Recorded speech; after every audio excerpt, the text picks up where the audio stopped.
Assalamualaikum warahmatullahi wabarakatuh. Salam dan bahagia Bapak Ibu Guru Penggerak. Saya Hanifah Amatullah, calon guru penggerak Angkatan 10 Kabupaten Indragiri Hilir, di mana fasilitator saya yaitu Ibu Rika Okviana Tamar, SSI MPD, dan pengajar praktek yaitu Bapak Muhammad Yusuf, SPD. Pada kesempatan kali ini, saya akan memaparkan demonstrasi kontekstual modul 1.3 tentang visi guru penggerak. Untuk merumuskan visi guru penggerak, kita dapat menggunakan pendekatan inquiry apresiatif.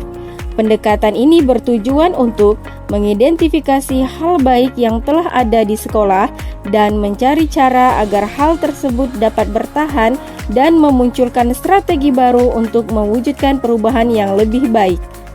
Agar dapat menerapkan pendekatan inquiry apresiatif, maka langkah yang dapat dilakukan adalah dengan menggunakan metode Bagja.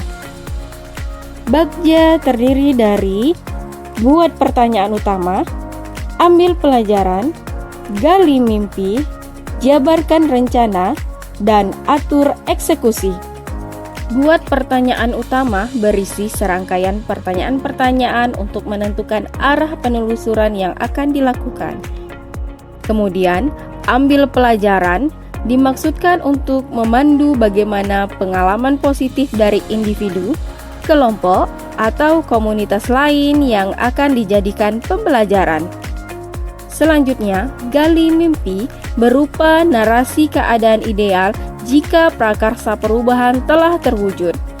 Berikutnya, jabarkan rencana dapat mengidentifikasi tindakan-tindakan yang akan dilakukan. Dan terakhir, atur eksekusi yaitu untuk membantu transformasi rencana menjadi nyata. Berikut ini adalah visi guru penggerak yang telah saya buat, yaitu mewujudkan generasi masa depan mandiri, kreatif, dan berintegritas, serta berakhlak mulia.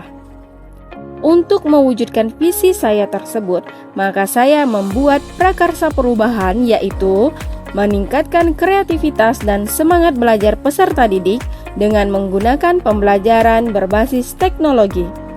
Adapun tahapan Bagja yang telah saya buat adalah: yang pertama, buat pertanyaan utama. Pertanyaannya adalah, apa yang harus saya lakukan untuk meningkatkan kreativitas dan semangat belajar peserta didik dengan menggunakan pembelajaran berbasis teknologi? Tindakan atau penyelidikan yang perlu dilakukan untuk menjawab pertanyaan adalah: yang pertama, melakukan dialog dengan kepala sekolah dan berkolaborasi dengan rekan sejawat. Selanjutnya, melakukan pencarian referensi dan mengamati praktik-praktik terbaik dalam meningkatkan kreativitas dan semangat belajar peserta didik melalui pembelajaran berbasis teknologi, serta melakukan penelusuran untuk memahami karakteristik peserta didik berdasarkan hasil asesmen diagnostik. Tahap berikutnya, ambil pelajaran. Pertanyaannya adalah, siapakah guru yang memiliki keahlian dalam bidang teknologi dan konsisten dalam menggunakan pembelajaran berbasis teknologi di kelas? Kemudian, pembelajaran berbasis teknologi seperti apa saja yang diadopsinya dalam proses pembelajaran? Selanjutnya, bagaimana cara memilih media atau pembelajaran berbasis teknologi yang sesuai untuk meningkatkan kreativitas dan semangat belajar peserta didik? Tindakan atau penyelidikan yang perlu dilakukan untuk menjawab pertanyaan yaitu mencari sumber referensi tentang tokoh guru yang ahli di bidang pembelajaran berbasis teknologi dan mencari referensi media dan model pembelajaran berbasis teknologi yang sesuai untuk meningkatkan kreativitas dan semangat belajar peserta didik. Tahap berikutnya yaitu gali mimpi. Pertanyaannya adalah, apakah pemanfaatan pembelajaran berbasis teknologi dapat meningkatkan kreativitas dan semangat belajar peserta didik? Berikutnya, bagaimana caranya agar pembelajaran berbasis teknologi dapat diterapkan pada guru mata pelajaran lain?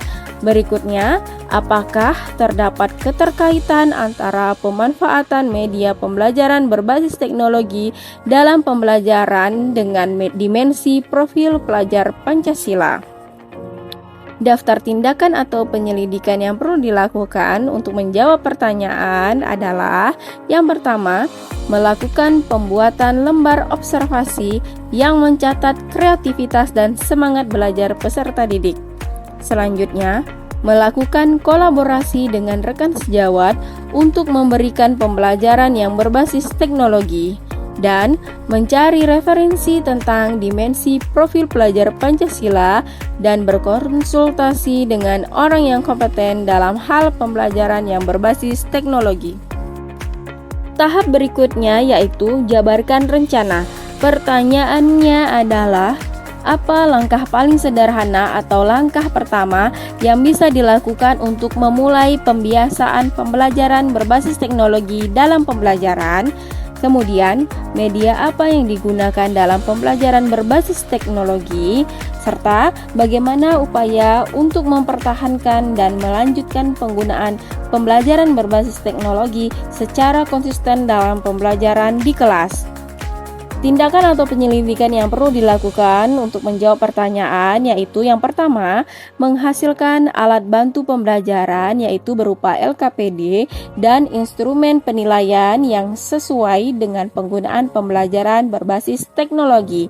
Kemudian berikutnya, mengeksplorasi dan memilih media pembelajaran berbasis teknologi yang sesuai dengan karakteristik peserta didik dan materi pelajaran yang diajarkan, dan memberikan penghargaan atau reward kepada peserta didik yang menunjukkan kreativitas dan semangat belajar tinggi sebagai bentuk apresiasi dan pengakuan atas prestasi mereka. Dan tahap terakhir yaitu atur eksekusi. Pertanyaannya adalah: siapa yang bisa mengarahkan dan memantau saya dalam menggunakan pembelajaran berbasis teknologi guna meningkatkan kreativitas dan semangat belajar peserta didik? Pertanyaan selanjutnya: siapa saja yang saya libatkan dalam pengembangan pembelajaran ini? Berikutnya, kapan rencana ini akan dilaksanakan? Serta bagaimana cara mengetahui apakah peserta didik merasa mengalami peningkatan kreativitas dan semangat belajar dengan penggunaan pembelajaran berbasis teknologi. Tindakan atau penyelidikan yang perlu dilakukan untuk menjawab pertanyaan yaitu: yang pertama, mengajak rekan guru atau kepala sekolah untuk mengobservasi kelas saya secara berkala. Berikutnya, melakukan kolaborasi dengan rekan sejawat dalam menerapkan pembelajaran berbasis teknologi. Selanjutnya, menyusun RPP dan segera melaksanakannya di kelas, dan selalu melakukan refleksi di akhir pembelajaran. Demikianlah rancangan tindakan perubahan berdasarkan tahapan Bagja yang telah saya buat. Semoga dapat membawa perubahan ke arah yang lebih baik dengan berpihak pada murid. Terima kasih. Wassalamualaikum warahmatullahi wabarakatuh.